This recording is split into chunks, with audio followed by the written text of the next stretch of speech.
for someone like me, I'm not natural at all. Everything takes me so long to get down.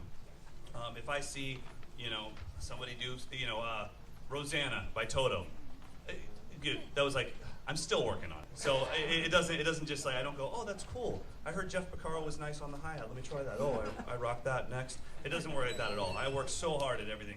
So what you have in your hands is little tiny chunks of notes. I always wanted the ability to be free on the kit.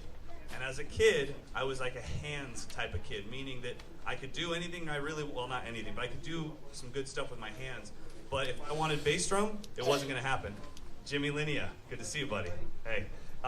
So if I was playing jazz and somebody wanted to fill, by the way, I don't play jazz, but if I did play when I was a kid. If I was playing jazz, and said take a solo, it was all hands.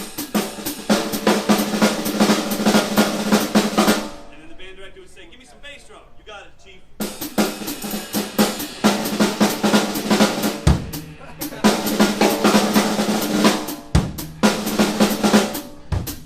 That's how it was. I couldn't get it into the drumming. I couldn't put it into the drumming.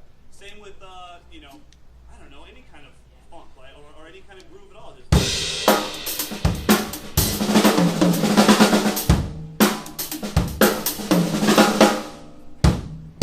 That's all I could do. I couldn't figure out how did they make it so it's in there. So there's a conversation between the hands and the foot. Well, I discovered linear drumming. Linear drumming, if you guys don't know, is very simple. It means that no two limbs play at the same time. Gary Chafee gets a ton of credit for linear drumming because he wrote the first real in-depth books on linear drumming. In my mind, I think the credit should go to the caveman because whoever did this, that's linear right there. No two limbs play at the same time. It wasn't about patterns. It just was like, hey, like a basic rock beat is non-linear. The first note you guys play, those two hit at the same time. So a basic like disco beat. Oh, that's nice. Give a little overtone on the like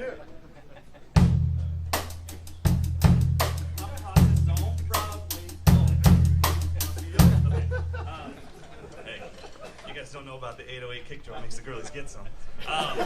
So it's not my problem. I don't know what you guys are doing out here in Jersey, but.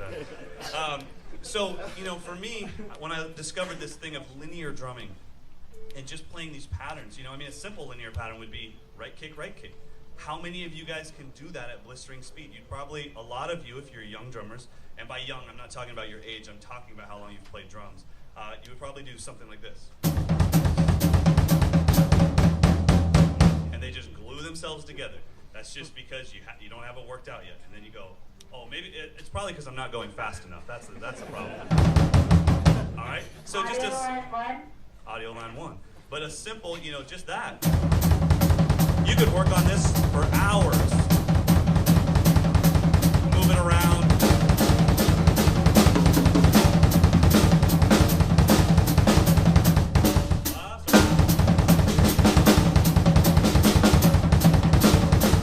All right, that's a simple linear pattern. Well, that's a group of two. I've got right hand, right foot. That's a 2. The first thing you guys have on your sheet is a 3, right, left, kick.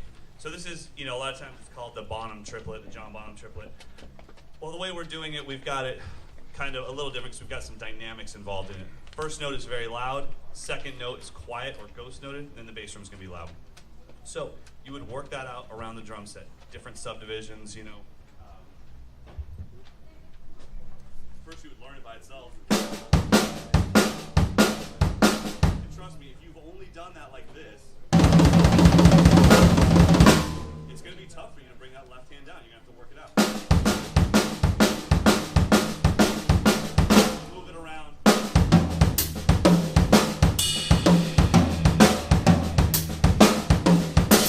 All right. And then you can try to different subdivisions against the pulse. And so I'm just trying to build up how long of a phrase can I memorize? I'm kind of taking you back to my teenagehood when I was trying to keep up with my friends who were so much better than me. The next chunk of notes you have is 4 notes long. So I've memorized a 3-note chunk. Now I want to memorize a 4-note chunk or grouping. So you've got right, left, left, kick. The right is accented. The left is ghost noted. Bass drum's loud. So now what's really cool is dynamically we're creating this huge double peak and valley. We've got The right hand being loud, then we come down for 2 ghost notes, and then we come back up for this big bass drum. So you've got this flying V tone happening rather than being monotone. Now we've got, it'll be a lot more interesting for the listener as we build it up.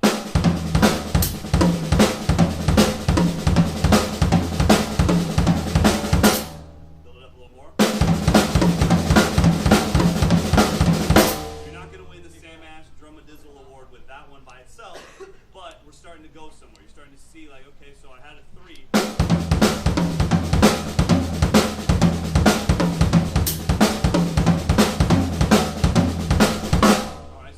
Now I got 4.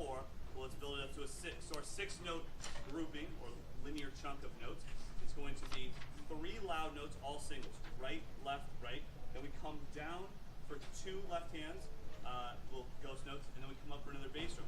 Now you're going to need one of these little jobbies here, or one of those jobbies that he's got. You need a personal mixing board built inside you. You can't just be quiet. You can't have a volume knob.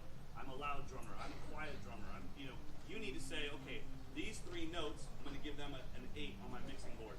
But that left hand's going to do those 2 ghost notes. I got to bring that guy down to 1. Kick drum, bring him up to 8. And you have to be able to control those notes like that. So now we've got 6 notes long. I'm trying to get used to memorizing 6 notes.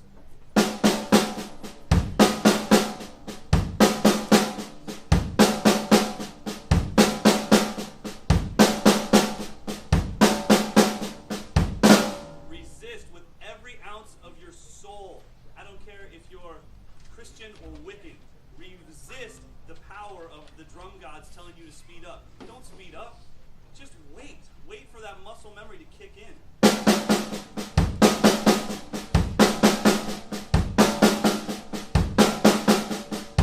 If you feel like you have it, don't speed up. Just take a deep breath and start it at a new tempo.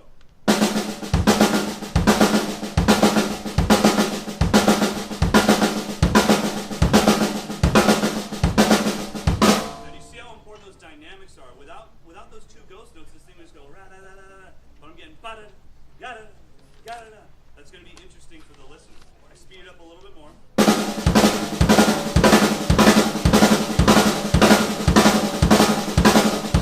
Now I start to work on my movement. I want to hear, like, okay, you all know what it's like to predict what's going to happen tone-wise, and then you hit the rim, and for a split second it throws you off because you weren't expecting a rim. You have to be ready for that rim.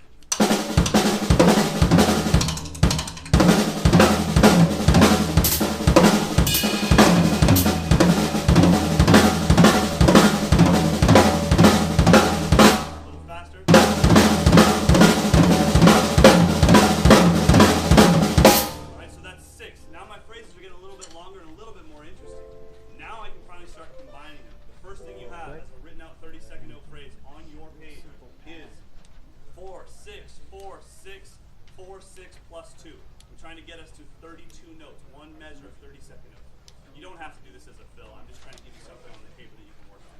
Okay? So now I got to see, what does 4 and 6 sound like together?